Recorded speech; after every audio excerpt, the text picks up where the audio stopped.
Hello, dear viewers, dear people, Earth. It is us, Cape and Cowl Comics, here with another installment of the Picks of the Week special. That's right, this is a show where we talk about brand new comics that came out. Not old ones, new ones.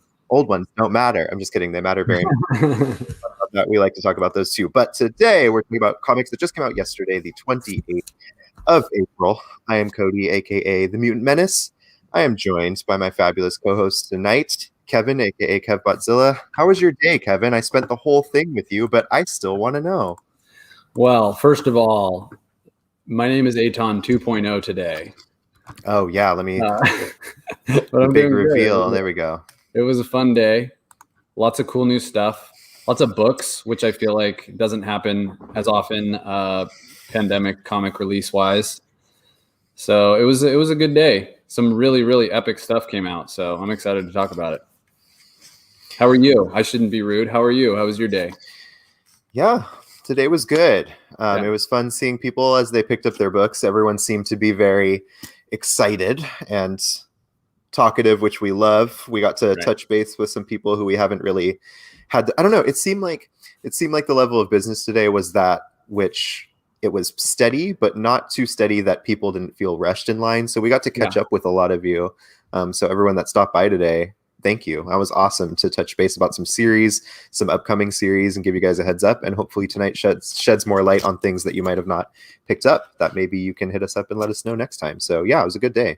Yeah. For everyone who showed up today by the shop, came and chatted with us a little bit. You totally filled us up. That keeps us going until next week. So thank you so much for stopping by to pick up your books and to invisible fist bump through the barrier.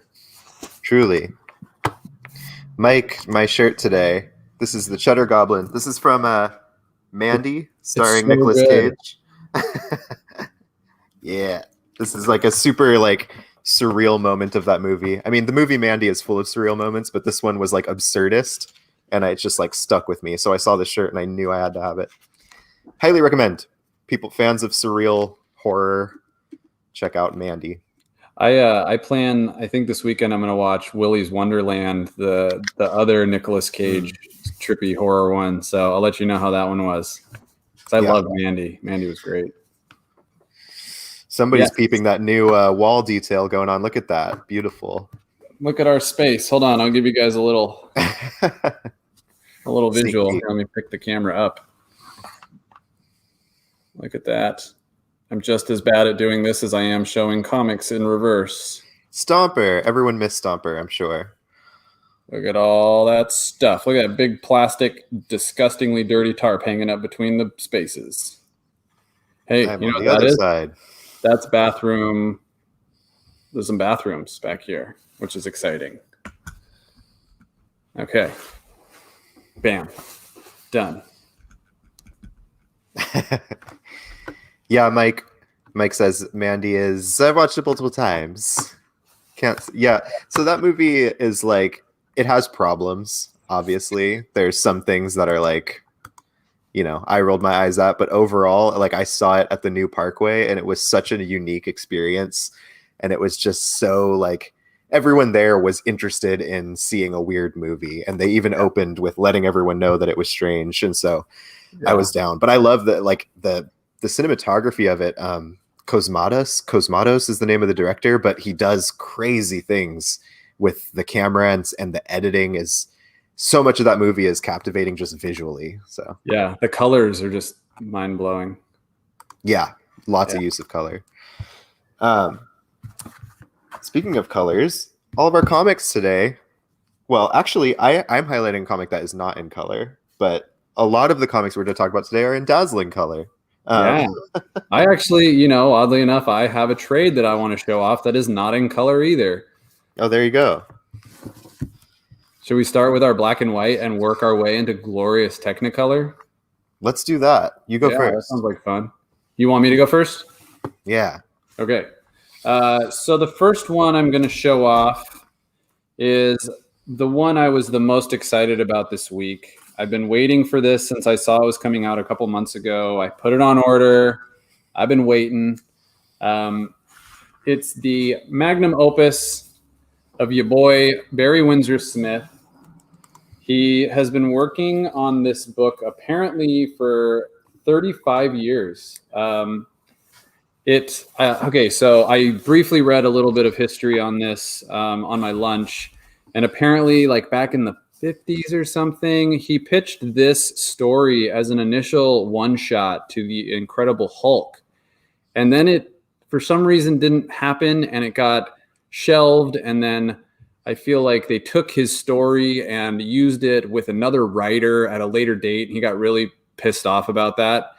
And so then he just continued to work on this and expanded it from a one-shot into a much longer, as you can tell, much longer than a one-shot. And it floated around to publishers for a while. Rumors swirled about it getting picked up here and there and getting printed, but it wasn't until Fantagraphic grabbed it and decided to put out this gorgeous, like 300 or 400 page black and white story. So I'll tell you guys a little bit about it. It's kind of cool. It turns out that because the story was originally written to be the Hulk, the character who we followed through the story was supposed to be Bruce Banner. But since that didn't pan out in the Marvel sense, the character's name was changed to Bobby Bailey. So we still got the double Bs, which is kind of fun. I love little Easter eggs like that. But I'll just give you guys a little quick sneak peek into some of the gorgeous work of Barry Windsor Smith. Thank you to Tyler Laird for letting me take his subscription copy to show off to you guys today. Look at this opening page. This is the opening double page spread.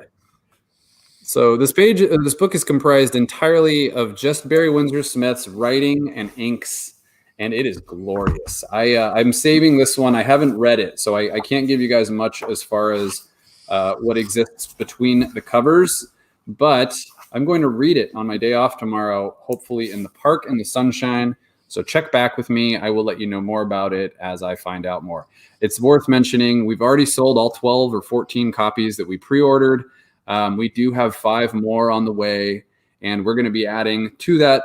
So hopefully we end up with another, 7 or 8 copies available for people that are interested. So if this is something that you think is totally your speed, I feel like I should also mention for this monster, gorgeous, amazing hardcover, it's only $40.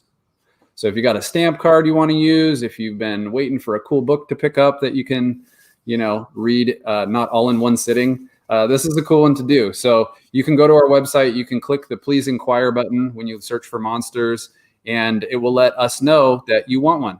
Otherwise, email or call when we're open, and we will help you out. You can even, Mike, put your comments down here in our chat for the video as well, and we will try to keep track of those and include those in our orders. Okay, cool. So that's what I had to show for black and white goodness. Yeah, Mike Rowe, you should check it out, buddy. I think that you would love it. It looks super weird. Apparently, very quickly in the book, it gets really surreal and trippy. It's not a straightforward narrative like I described. There's actually some, visually, the world starts to twist and change as he goes through this, Nazi super soldier program or whatever's going on. I'm real pumped to find out. So thanks for letting me gush about it. Yeah, Barry Windsor Smith is a master, obviously, and this book is super cool that it was like a passion project. I had no idea that it was like a Hulk pitch that Marvel was sitting on or refusing to give light of day. That's super cool that he could still see it out and do it debatably even better in a creator-owned sense. So that's rad. I can't wait to read it and then try to figure out how it would have worked as a one-shot, Right. So that's awesome. Yeah. So in the vein of the colorless thing we're doing today, the first book I'll highlight is issue 2 of a book called Destiny New York. Only 2 issues in. This was a book that I had no idea. It wasn't on my radar at all. The first issue came out and I noticed the cover and it was striking and I thought it looked neat. And then Aton ended up reading issue 1 and was raving about it and said it'd be right up my alley because it's like a drama and it's kind of like really character based and there's a lot of dialogue and it's all about the interpersonal relationships with, paranormal in the backdrop of a paranormal kind of world. So I picked up the first issue and absolutely loved it. Aton hit the nail on the head with his recommendation for me, and so I have to spread the gospel of what's going on right now in Destiny, New York. For people unfamiliar, the first issue introduces us to a world where there's kind of this academy for gifted people who basically are tapped into psychic abilities and mystical energies, and they all have a destiny to fulfill. They all have a purpose, and it's very metaphysical. Some of them have like alternate reality situations. Some of them are more down to earth, but all of it is mystical and very strange. They communicate with somebody called a seer who gives them the prophecy, and it's always kind of jargon to them. Most of them have no idea what it means, so they go to this school to not just do the general education, like, you know, mathematics, languages, all that kind of stuff, but also to find out what the hell their prophecy means and how to fulfill it and eventually do so. So they get guidance in that respect. And this book follows the main character who fulfilled hers when she was only about 12 or 13. And she stays in the school system because all these kids stay in the school system and go through it the whole time. But she's kind of an outlier because she's already fulfilled hers. And book is about what happens then. How do we separate destiny from, you know, existing? And if we have a destiny and it's done, where do we go from there? What does that imply? And this book concerns itself with heavily into relationships with these characters that are introduced. Lilith is another main character that gets introduced in this book, and she becomes kind of a love interest of our main character. But our main character just went through a messy divorce with this other woman, and this other woman starts creeping back into her life and complicating things further. And it's all about the drama that happens. It's incredibly good. It's super well written. It's hilarious. It's super funny. It's very queer. There's queer representation all over this thing. And it's just such a good book that really hits the nail on the head for me because it's supernatural, it's fantasy, but it's very grounded through these characters. So the mysticism almost takes a backseat to the relationships and kind of the plots that are revolving around them. So I am all over this book. The second issue really cemented it as a current favorite. Some revelations in this issue. You learn some stuff that was missing from the first one. It just gives you enough info to keep you there, and I'm a huge fan. Nice. Yeah. Were there any really cool pages that you wanted to show off from that? I mean, I know it's black and white, but I feel like I remember from issue 1 that the art in that book did not suffer at all for being a black and white book. Yeah, the art is really good. It's very in keeping with the tone of the book. The character designs are all very distinct, which is very cool for a black and white book to see that characters are distinguishable and they don't all look alike. And part of that is just because the wide spectrum of representation that we get, which is really neat. But yeah, super clean lines. It's nothing, it's nothing like wild in terms of style choices, but it's just a very clean, easy to follow read. Yeah. Which, like I said, fits the soap opera tone really, really well. Beautifully illustrated. The writing is really just completely taken me. There's that nice spread there. Yeah, there's like pages in there where it switches from like the heavy-handed line drawing stuff where you get more of that shading. It's just like such a nice little change inside the same issue. Yeah. So I am all about it. It's right up my alley. So recommended for anybody who likes that kind of supernatural drama. I've had a couple super heavy weeks, but I should probably get on that since you guys love that so much. Sounds awesome. Yeah, well, and it's cool too because the first issue is like double sized. It's like a big 40 page situation, and it gives you so much happens in the first issue that you're kind of left like, oh my god, like how long is this series going to be if all of this already happened? And then you get into the back matter, and there's an afterword by the writer Pat Shand in which he just casually drops that he has 40 issues done. Oh wow. Wow, so you're sitting there reading the super eventful first issue, and then you hear him say that, and you're like, all right, let's do this. Wow. That's awesome. Well, then I'll definitely read it. If we got 40 issues to come, can't imagine that it would get. Like apparently it's a pre-existing world too. Like this is a book he's been working on through Kickstarters and whatnot and releasing on his own, which is very cool. Now I need to track down all of that because I had no idea until I read that afterward. And so this is actually a world he's established, and he's been playing with characters inside this world for a long time. So I'm super excited to find this. That's really cool. You said something that I think is a great natural segue to a book that we didn't include on our. Oh, wait, before I say this, I don't want to cut you off. Was there anything else you wanted to say about Destiny New York? Oh no, that's it. Without spoiling things, that because Right. like I said, there's revelations in this issue, so I can't get too deep. But I just can't recommend it enough. Okay. So you mentioned a Kickstarter, and I just realized that one of the new books from this week, a new Latinx Dungeons and Dragons-esque roguelite sort of comic popped up this week, Helm Greycastle. I wasn't aware that this was a Kickstarter before, but I realized it when I was reviewing it a little bit just to kind of show it off to you guys. I read it pretty quickly on my lunch, but the art is incredible. It's cool because you get the typical medieval civilizations you've got in these swords and sorcery tales with a Aztec Mayan civilization, which is super cool. It lends to some really awesome looking characters. The voices of all the characters are pretty fun. It's like a rough and rugged group or gang of adventurers seeking a dragonborn. I mean, you've got all the classical elements of a cool RPG in here. And then I guess when you get to the end of this, in the back matter, you get essentially a campaign that you can play this game with, the Sacred Armor campaign. So if you like role-playing games, you want to check out something a little off the beaten path from your normal D&D type book, this is a good bet. I thought it was really, really interesting. So it's kind of hard sometimes with these fantasy worlds hopping in on the first issue, especially if there's like a game, because there's obviously been a ton of like world building that's happened. So there were points where I wasn't quite sure who was who or what was what, but I would imagine that very quickly that will get cleared up. It seemed in this issue that we were still just introducing main characters and plot points and where the story is going to go. I'll read issue 2. I thought it was neat. We have plenty of these left. There's a couple really cool covers. This is by Henry Barajas, artist Brian Valenza, and penciler Ramat Handoko. So a lot of cool creators maybe you've never heard of that might turn you on to some new stuff. Helm Greycastle, issue 1. $4.99.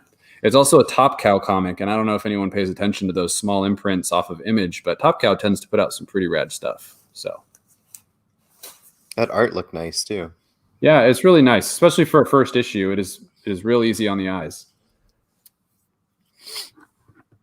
Okay, how about this for another segue? This issue that I'm highlighting. I like this flow of consciousness issue introductions that we're doing.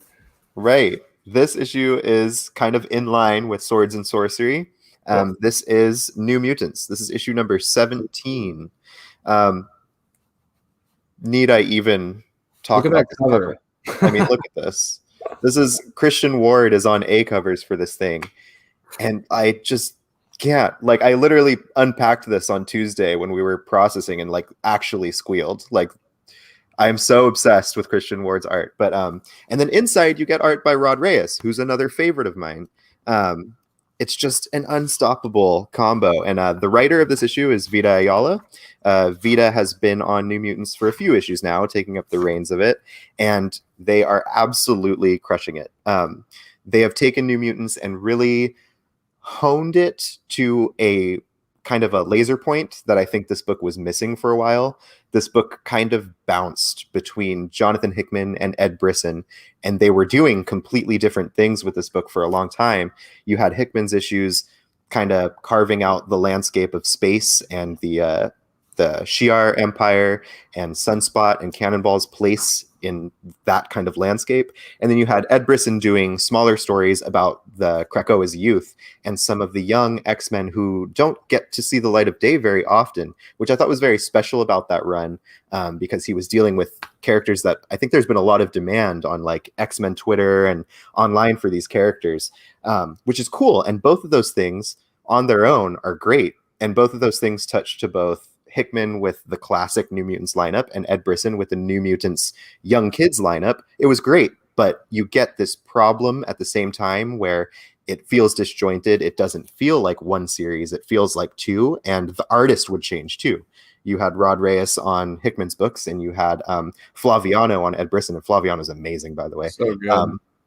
but it was a little bit jarring. And speaking from somebody who works in comics, I think Kevin can say the same thing. Customers and a lot of readers felt a little bit confused and were a little bit thrown off by that. Even the trades are a little weird. You get New Mutants Volume 1 by Hickman, and then you get New Mutants Volume 1 by Brisson. Yeah. But the issues collected are like alternating. It's like every other issue. it just feels like two totally different stories. I mean, the continuity was broken for the most part. Yeah. So it was kind of an odd book for a long time. I mean, we're on issue 17, and only since issue, maybe, when did Vita come on? 15? 15, yeah. 14 or something. Yeah, somewhere around there. So Vita came on and has consistently had Rod Reyes backing them on art, and this book has found its consistency. It found it. Yeah. So if people were a little bit frustrated or confused, I think you should really consider jumping back on New Mutants, because Vita is balancing young mutants who don't get stories told very much, a new cast full of diverse characters that Vita has created, and the classic New Mutants team. And all of these have been integrated into a book with a strong focus. And this book's focus is asking very specific questions about identity, about where you fit into a society, about what it means if, can you be a clone? And are you a genuine mutant? What happens when you die? Are there resurrection protocols? It's also asking, what does it mean to not fit in on Krakoa? What if you're a mutant who still doesn't feel like they fit in on Krakoa? What happens then? So Vita's really looking at a lot of these questions in this book, and Rod Reyes is illustrating them beautifully. This book sees a journey into other worlds. So that's what I said. The Swords and Sorcery comes in. It's basically a big quest book right now. The past couple issues have been a quest book with Danny Moonstar and Shan Koiman, aka Karma. They're on a journey together into Otherworld, and it's been so fun. It's gorgeous, and I just cannot recommend New Mutants enough right now. Like I said, if you've been on the fence or you jumped off, please do consider jumping back on, because it's consistent. There's a focus, and the creative team is just absolutely crushing it. I was talking to Kevin the other day about how you can feel it when a writer gets a book that they want, that they really, really want. Yeah. Well, I mean, it's hard to like keep in perspective that it's a job for them. It's not, I mean, they get hired to write a book. It doesn't mean that they love the book they're writing, or that it's like the thing that they would have picked if they were given a choice. And I think it really shows you the mettle of the creators when you get to see something that, even though it doesn't seem like it's their perfect book, they make it feel like the perfect book. Absolutely. And you can tell Vita wants this book and has had these ideas. And Rod Reyes, I've long praised Rod Reyes as one of my favorites, but what I think is so special about Rod on a New Mutants book is that he's almost a spiritual successor to like the school of Sienkiewicz, and like the 100%. Like, right. And like to me, the definitive New Mutants run is Claremont and Sienkiewicz. Yeah. And so for someone like Rod, whose style is his own, he's not aping Bill Sienkiewicz by any means, but it's very much, the vibe feels like it harkens to that time. And so it just lends to how special this book is. So I adore it. There's also a moment in the beginning of the issue that just fucking totally captured my heart. It was the moment between Ahmad Farouk and who was the young girl? Was it Wolfsbane? In the beginning of this one, there's a Wolfsbane moment. Yeah, Farouk, like, he's always cast as like this psychic, like evil monster who just wants to like just pillage you from the inside. And in this one, he actually seems to have turned over a new leaf in Krakoa, which, we can kind of just assume that everyone has changed a little bit from their time on the island. But he has this exchange with Wolfsbane where he says, I've taken the mission of our new home to heart. I believe that we must now live to fully realize ourselves, and that must be achieved together. We must help each other. I am a psychic creature. The anguish you're experiencing is sending sharp ripples through the island. And it's just like, he said, there are others here, children who cry out with their minds, much like I did. And he says, I was always the child, never the parent. It's just such a cool look into the Shadow King that I haven't really gotten, at least in a lot of the more recent stuff I've read where he's been a set piece. I love that. That opened up my heart, and the rest of the issue was great from there. But it was really cool. I don't think I've seen anything that I can recall where Shadow King was cast in a sympathetic light. And who knows, he might be fucking fooling me right now by being sympathetic, and then later, pulling the rug out from under everyone. But that just shows you the strength of the storytelling. Vita has done some awesome stuff with other titles. I think this might be the strongest Vita book I've read so far in the Marvel universe. Yeah, absolutely. And for the record, I'm not buying Shadow King's BS for a second. Yeah, Cody knows more. Cody's a little more experienced with the nuances of the Shadow King. But you're totally right, though. The fact that you could read that passage, the fact that you could pick up this book and read that passage and feel that, speaks to Vita's voice being so on point, and naturally a gifted writer who can take pre-existing characters and make you have those moments of doubt to kind of change your mind. So Vita definitely nails it. Yeah, nails anything, any plot points having to do with identity and stuff like that. Just fucking prescient. Just seems it's true too. It is true, because they're also on Children of the Atom, which deals heavily with identity. So it's like, it's great to see a writer from their background tackling these issues with these big mainstream superhero books, because these are the conversations that are very pertinent and always have been. And so it's great to see them explored in the medium that I love. So yeah. Congratulations, Vita. You're killing it on this. If you watch later, because I know that Vita watches these. Yeah. Good stuff. Okay. Well, let's just pop right over into. I'll save that for later. My next pick of the week, no brainer, Beta Ray Bill, issue number 2. A story all about a man horse who just wants to be pretty. So you guys remember we reviewed Beta Ray Bill number 1. Amazing art to die for. Story was great. It did start out with this weird little connection to the King in Black series, which was literally a 2-page thing that started it off feeling kind of weird. Completely gone by the second issue. Tons of face punches, lots of awesome action in the second issue. And Bill is just continuing his quest to try and find Odin and have him make him a new weapon that will allow him to transform into his human form. Right now, he's stuck as Horseman Beta Ray Bill. What's the name of his species? I feel like I'm being racist saying it. But it's funny too, because like I don't know much about Beta Ray Bill. I'm very I don't know much about the Thorverse in general. So when I didn't know that. I think it's in the first issue you see what his people actually look like typically. Yeah. And they have the same complexion, but they actually have these very flat faces, and he was mutated when he earned his powers or something. I actually had no idea. Yeah. So I thought that was interesting too. But yes, Raul. Okay, sorry. But yes, my heart actually broke in that scene in issue 1 where they're getting it on and it's getting kind of spicy, and she's like, "So when are you going to change back?" And he's like, "What?" Yeah. And then literally gets kicked out of bed, and it's really sad. He gets kicked out of bed, and so he sets off on a cross-galaxy journey with his pet spaceship, which is also the coolest freaking component of that character's backstory. Is he has this what is it, Scuttlebutt or something is the name of the ship? Yeah. He has this ship, a sentient ship that follows him around and is part of the kit and caboodle of Beta Ray Bill, who's the savior of his people, powered by an Asgardian hammer. So he retreats to this to Scuttlebutt, and they set off on a journey to find Odin, so that he can become himself again, so he can feel whole. Just read it, guys. It's Daniel Warren Johnson. You can't go wrong with the art. I mean, I'll show you a couple cool pages. I believe for any people who are familiar with the old Beta Ray Bill story, I have a feeling a lot of these characters they introduce in this issue are characters from previous Beta Ray Bill stories. So you might be absolutely delighted to see some old faces you haven't seen in a while. I have to start with a cross-sectional double-page spread of Scuttlebutt that Easter eggs blew my mind. This was the second page of the issue. Okay, so look at that. Look at that cross. It's so hard. There we go. The ship.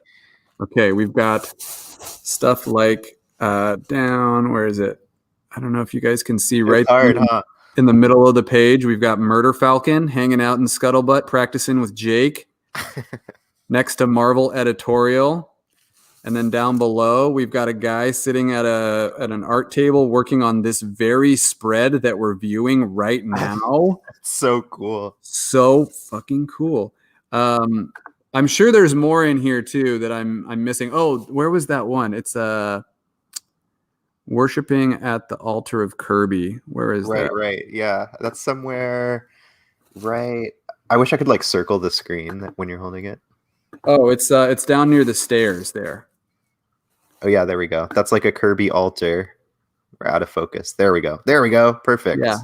Look at that. So badass. And then I'm going to show you before we go back to zoomed out Kevin, which is way less cool than zoomed in Kevin. I want to show you guys what happens when Beta Ray Bill gets in a bar fight. He grabs you by the hand and then lays you the fuck out. It's just so good. Daniel Warren Johnson, please draw the story of my life. It would make it so much more interesting.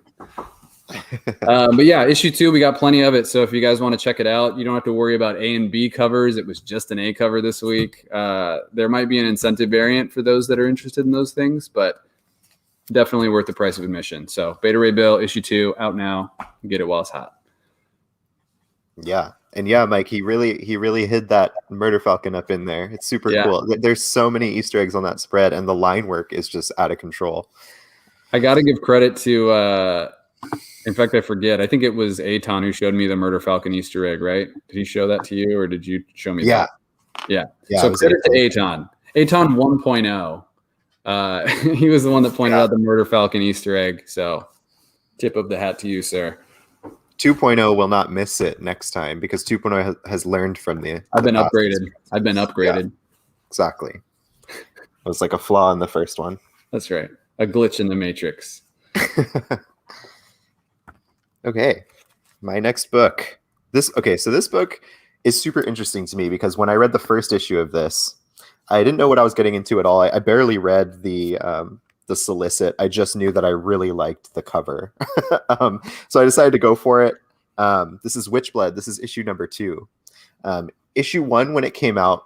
Okay, well, first to preface, this is basically a book about witches, a society of witches that they seem to be separated. They're living on their own, but there's a biker gang of vampires who dress like kind of like Western influenced, and they have like such a distinct sense of humor, and like they love like classic tunes, and they basically go and just beat people up at bars, but they're hunting these witches because their blood is going to make them kind of like all their weaknesses will go away if they find and consume this witch blood.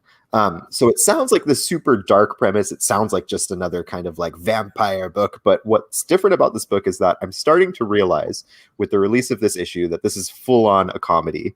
It's hilarious. It's really, really funny. And the main character is just kind of this burnout. She's a witch and she's actually pretty powerful, but she just like doesn't give a shit. And this is like all beneath her. And she's all about rock and roll. She likes to stay up late, drink too much, wake up hungover and do it again. And she's not really interested in prophecies or the vampires. They're just an inconvenience to her. But naturally, just like any main character, they're getting wrapped up in this thing that's bigger than them. And the vampires are killing people that she knows. They're killing her old homies, basically. And she's watching it happen and she's barely getting away with her life, but she always kind of comes out of it. She slowly, I think at the end of this one, is kind of like realizing that this is serious, but it's just been such a romp. It's just been so funny. And there's one point in this book basically where she is at the end of the first issue, she gets kind of in a bad place with the vampires, kind of gets her butt kicked. And she ends up seeing this healer witch who lives in this trailer park where she's like sharing herbs and she's a healer. So she gets healed by this woman and she's like, oh, by the way, I've also asked one of the boys who live in the park to go ahead and fix your motorcycle because her motorcycle got banged up in the first one. And she's so excited and she's like, oh my God, somebody fixed my motorcycle. She's like, yes, it'll help you on your quest. And she's just like, are you kidding? I can't wait to wake up and not give a shit again. And it's just like funny, smart writing. It's very, very sarcastic. And it's just been like laugh out loud with each issue. And so it's just like, I don't know, after reading some books that deal with kind of hefty concepts and getting lost in a lot of labyrinth plots or like heavy drama, it's nice to pick up a book that's going to make you actually laugh and has things you like in it, but aren't treated with necessarily the same gravity. Yeah. It's just a lighthearted romp with a really, really cool main character who's just a rock star. So it's a lot of fun. So I just do this by default. I start to, when I try to like figure new books like that out, I start to, create this description based off of pop culture references that I know. And from that book, I get very like Tank Girl meets True Blood with a little bit of Sons of Anarchy. Yeah, no, I like that. But also with like a nice dose of, when you see the art, there's a nice dose of Scott Pilgrim in there too. Oh, fuck yeah, totally. It's very like Brian Lee O'Malley. Yeah. Almost. There's the panel where she's like, I can't wait to start not giving a shit again. And it's also just like, there's such a distinct sense of humor because in this issue, we meet one of the witches that the vampires are hunting for. And she works in kind of this new agey like magic shop. And she's talking to them. And I have to read this excerpt because I actually laughed out loud. And she says, "Welcome. Y'all are here to learn about crystal reading. Now, crystals can trace time in their corners. Crystals offer the geometry of fortunes, futures, and fables untold.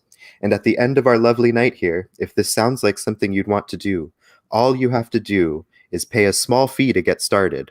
Only then will the world of crystal reading open for you." So she's like scamming people out of their money. She's an actual witch, but she knows that these people are just loaded. So she's like ready to take their money.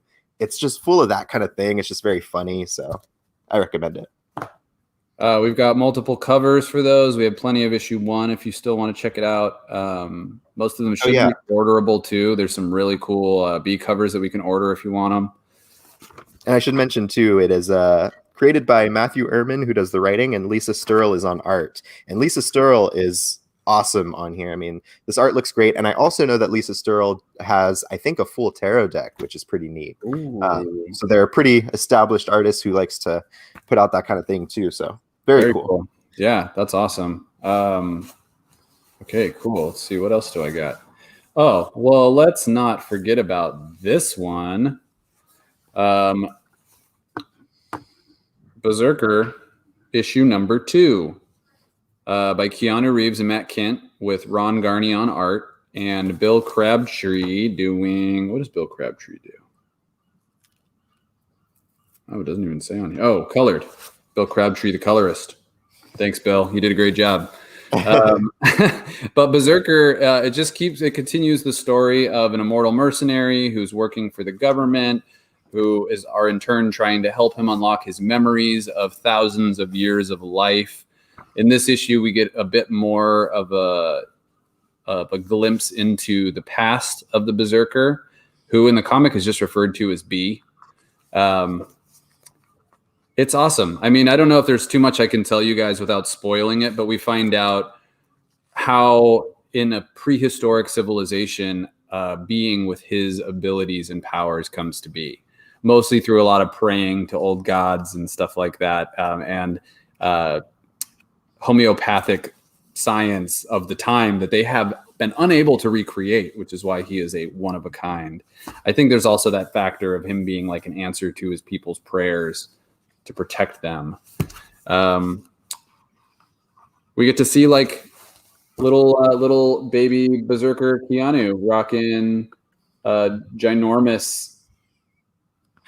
I don't even want to guess what era this is. What era had stone tools? But a giant hammer and a spear, and he has to fight.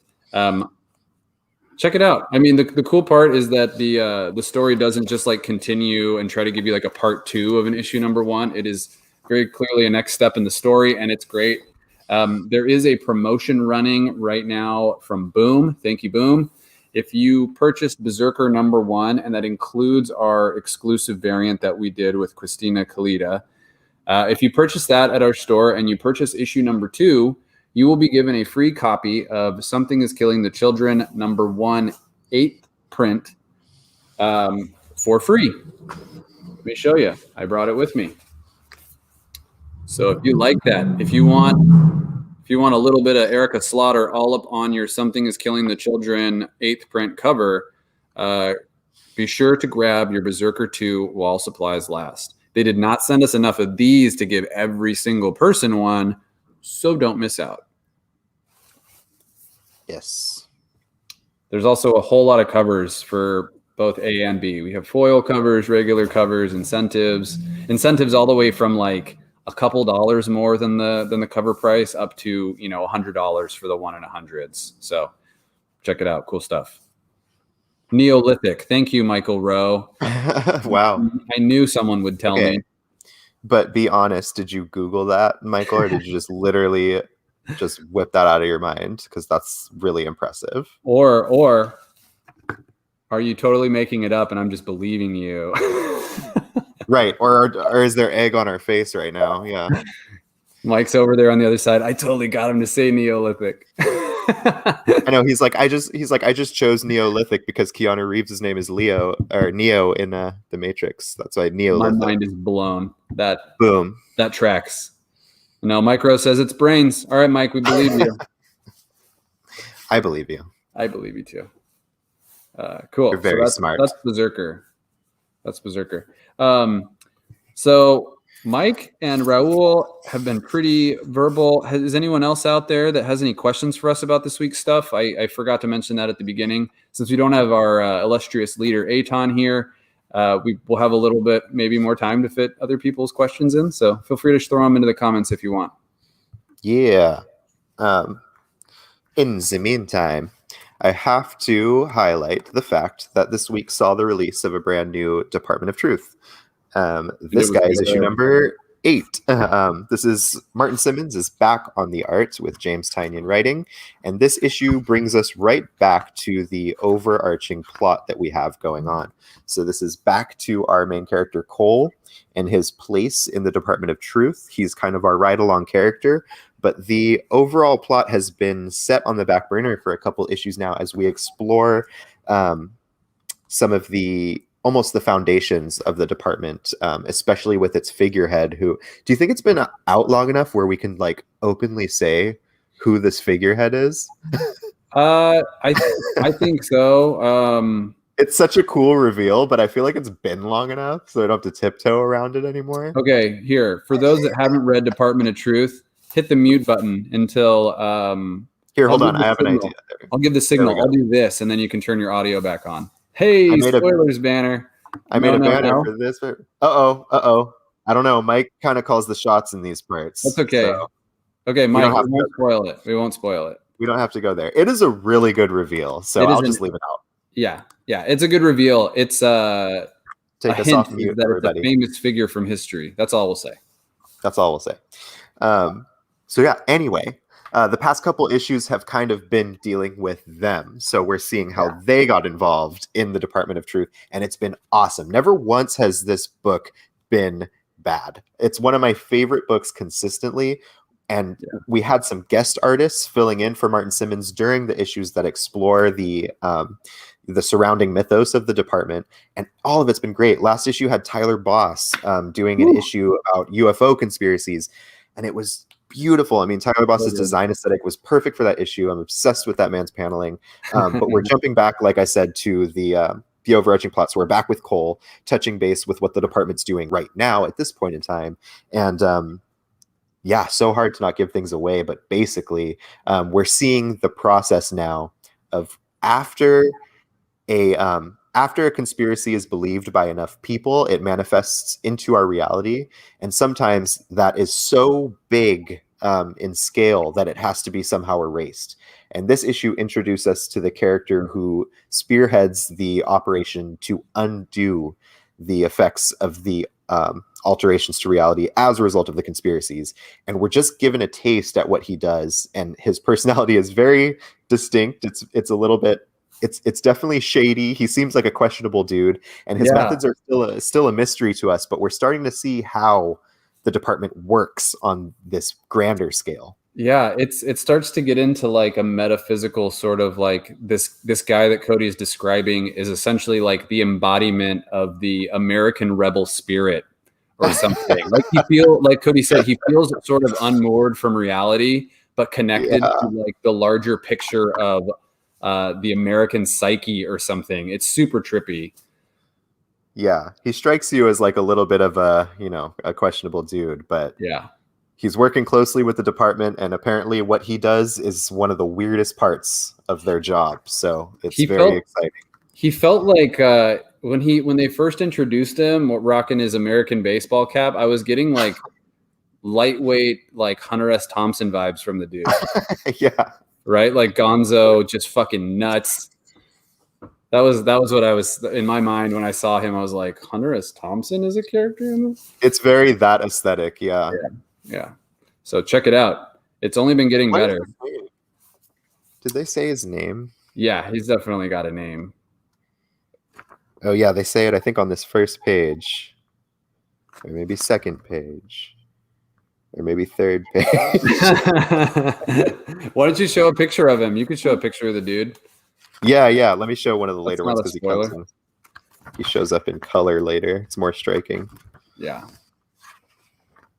Well, he's in the beginning, but he's still young, and then he comes later, in current day.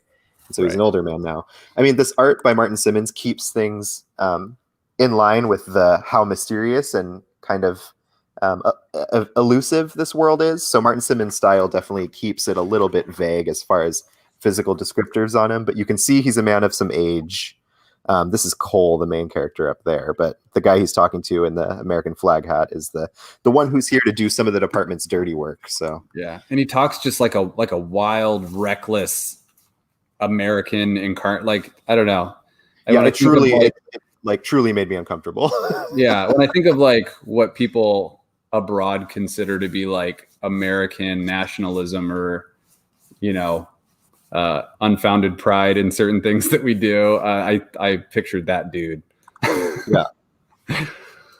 Yes, in distress. Everything about this comic is in distress, Mr. Rowe. Yeah, it is upside down. Good catch. Yeah, and he literally spits on the steps of the monument, and he's definitely something's going on.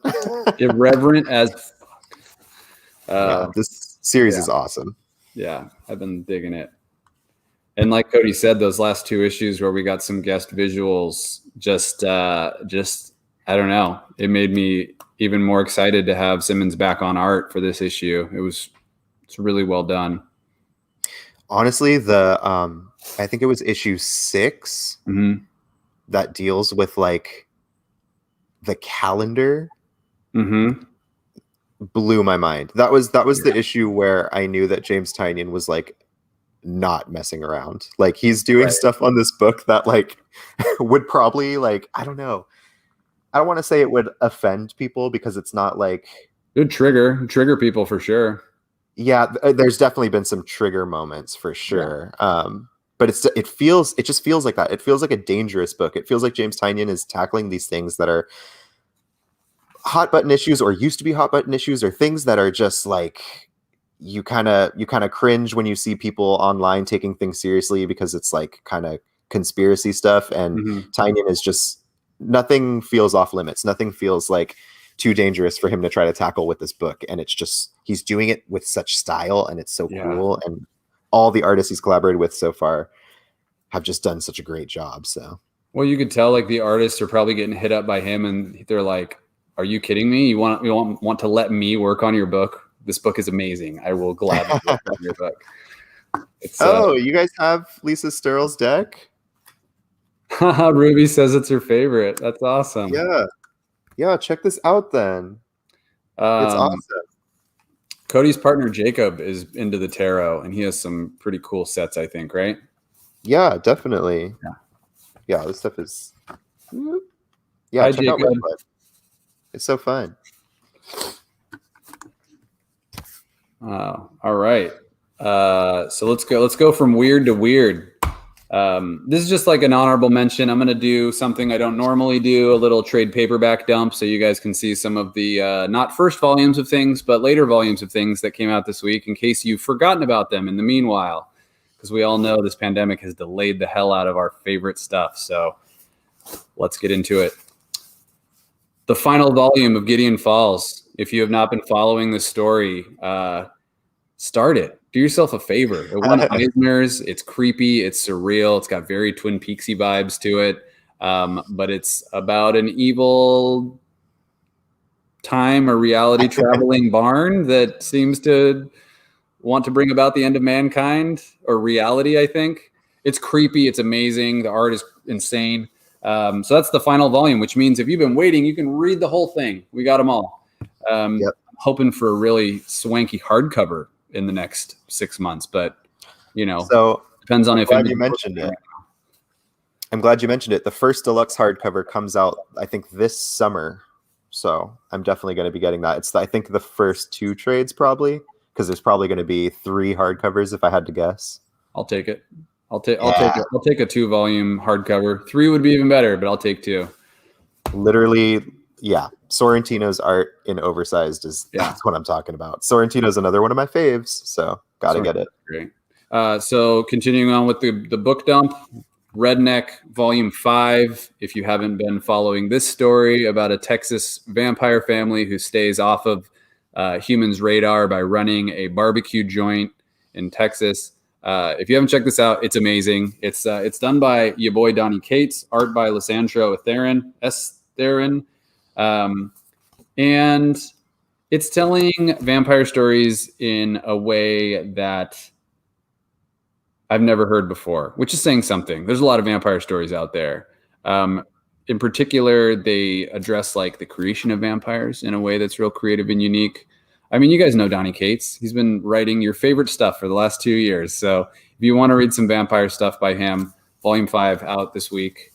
And then, not to be a screen time hog, but last but not least, this week was the drop of Volume 2 of Ed Brubaker's Reckless series, about Ethan Reckless, who encounters an adopted Vietnamese lady who sees her estranged or lost younger sister in the background of a Hollywood movie, and he decides to take the case.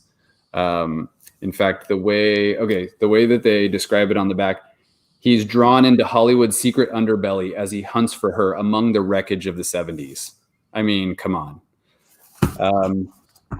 If you buy it now, it comes with a signed book plate by Ed Brubaker and Sean Phillips. So snag it while supplies last. That's all I'm going to say. You got to read it. You got to check it out. I'm not going to open it and show it to you because it's shrink wrapped and it's real. But if you like Brubaker or you like crime noir or you just like good comics, you should read it. And I like things set in the 70s. Right? Okay. So that was my trade dump. Now back to single issues and your regularly scheduled programming. Yeah, so really quick, just to make sure this one stays on people's radar, because if you tuned into our last show where we talked about Skyward, we mentioned that Shadecraft is a book that's going on with the same creative team. So this has just been an awesome book. It's beautiful to behold. It has a lot of, it feels very grounded in family relationship and family drama. And it's about one girl who is haunted and stalked by shadows, and her own shadow has a very surprising connection to her that's very direct and speaks directly to her family. So super good stuff. Beautiful to look at. Just making sure it stays on people's radar because we're only 2 issues in. I would hate for people to fall too far behind and miss out on something that feels very special. Another thing that came out. It's so gorgeous. You go ahead and talk about Shadecraft. No. We don't need to go too much into it because you covered it. But it is just like, I mean, Skyward is it's just so pretty. And this comic is so pretty too. Yeah. It makes shadows look pretty. Yeah, I was going to say, who is Fabella for the colorist? Yeah. What have they done? I'm not sure, but I bet it's awesome because this coloring really is top good. notch. It's really, really good coloring. Oh, I love it. Yeah, don't miss out. Shadecraft. We do have a couple copies of the second print for #1 available. I believe we might even have a copy or 2 of issue 1 first print, but we will be getting some additional second prints of #1 if you haven't jumped on this awesome train. So yes. And another thing that came out this week as far as trade collections go, this is volume #1 of the Wolverine Epic Collections. This is a reprint, so this guy's been out of print for a long time. For those who don't know, there's in the world of graphic novel collecting and trade collecting, a few things always go out of print pretty much without fail, and that's the big hardcovers. Marvel omnibuses especially, and Marvel epics also fall out of print, and Marvel has been doing a spectacular job at reprinting omnibuses and epics. So don't miss these subsequent printings of these great books like the Wolverine Epic Collection. If people aren't familiar with epics, these are actually one of my favorite ways to collect chunks of continuity. My first favorite being things like Omnis, but epics are right up there with them because it is always chunky. I mean, these are big books, big chunks of continuity. This one in particular ranging from 1988 to 89.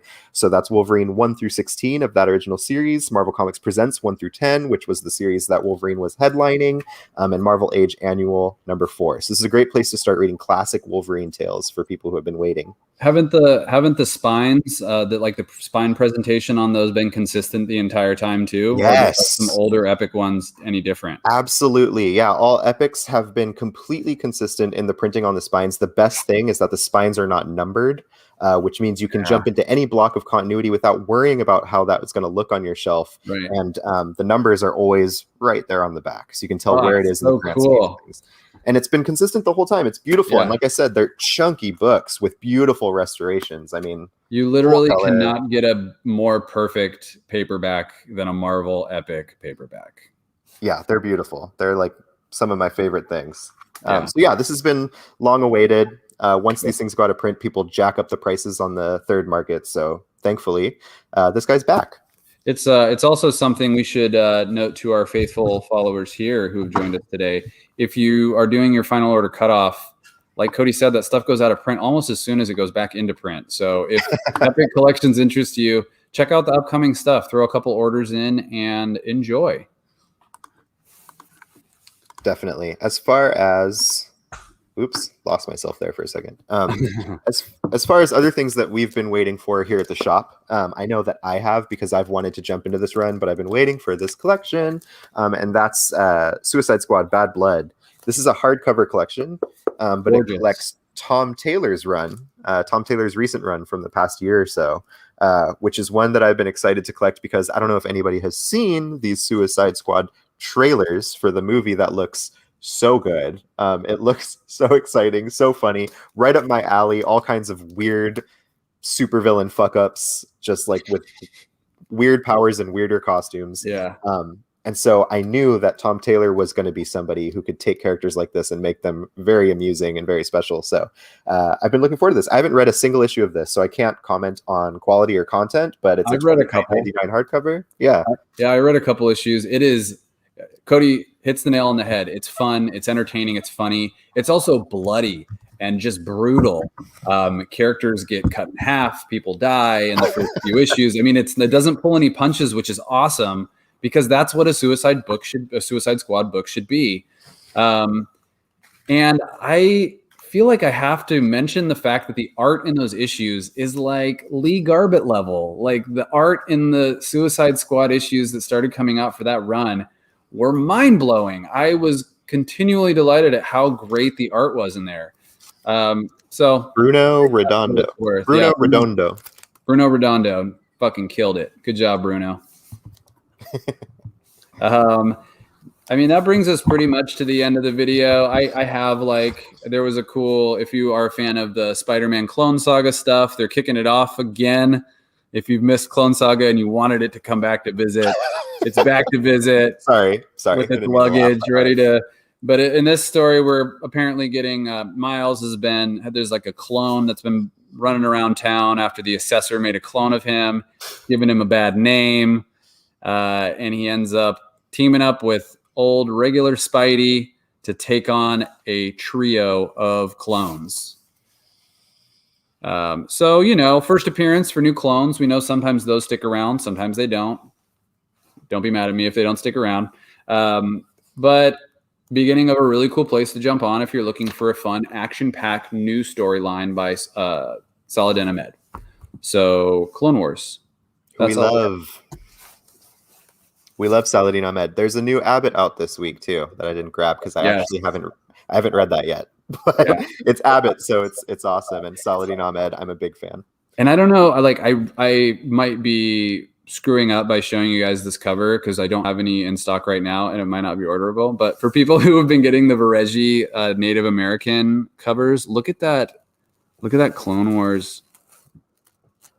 I just had to show that off. Thanks for watching. Reggie's so good. Those are always so cool. There's so many coming out for the Heroes Reborn shenanigans too. Reggie has a lot of covers coming out for that. It's awesome. I mean, you know what it's going to be? It's just going to be the next hip hop covers. You know, you get people in like 5 years who are coming on our claim sale who are like, "Hey, do you guys have those Vireggi covers?" They should be a bigger deal. Yeah, they're awesome. 100%. So good. Yeah. Well, they'll put together, if they do like a little hardcover like the Marvel hip hop covers did a couple volumes of, that would sell so easily. They'd be stupid not to do it. Well, they've been doing like those big portfolio things lately too that are like posters almost. Like Peach Momoko had one, and Mark Brooks has one coming. Oh, it's going to be beautiful. Oh, Mark Brooks. One of my faves. One of my very faves. I feel like I was talking to Aton about this. I feel like he's like low key, like Alex Ross level, but people aren't ready for that conversation. Nail paint emoji. That's where I'd put it. Yeah, he's like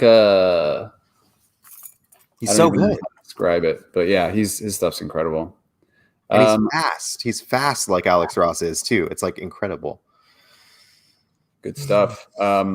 Speaking of Alex Ross, there's a new Marvel series called The Marvels that came out. I didn't read it, but it looks cool. Yeah, Alex Ross is on covers for that. He's actually not writing or illustrating, but it's in the vein of the spirit of his Marvel books, which is cool. Yeah. It's so confusing, the Marvel's books. They don't make it any easier on us as readers by not explaining it, you know? Well, it's cool because it's like, it's confusing because it's like Marvels, there was Marvels, and then now there's the Marvels, which is different than Marvel. Which is also different from Marvel X. Which is different from Marvel, which is different from Paradise X, which is different from Earth X, which is different from Marvel's X. Oh, God. My head's Anyway, that's our time today. Thanks for joining us, everybody. This was a fun, very informative, very productive session. You guys were the best. Thanks so much for watching.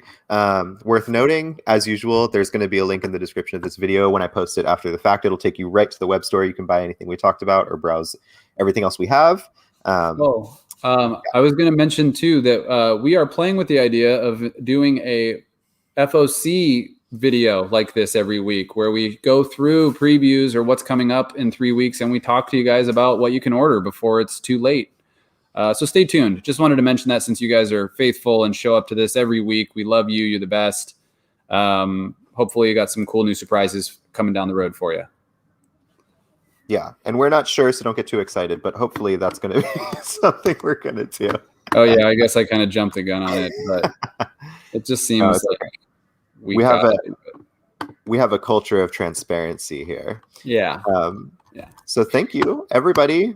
This was fun, and we should do it again sometime, like next week. Yeah, I'm free. Are you free? Yeah, I think so. I mean, I'll be around. I'll be in the neighborhood. Okay, sounds good. I'll see you then.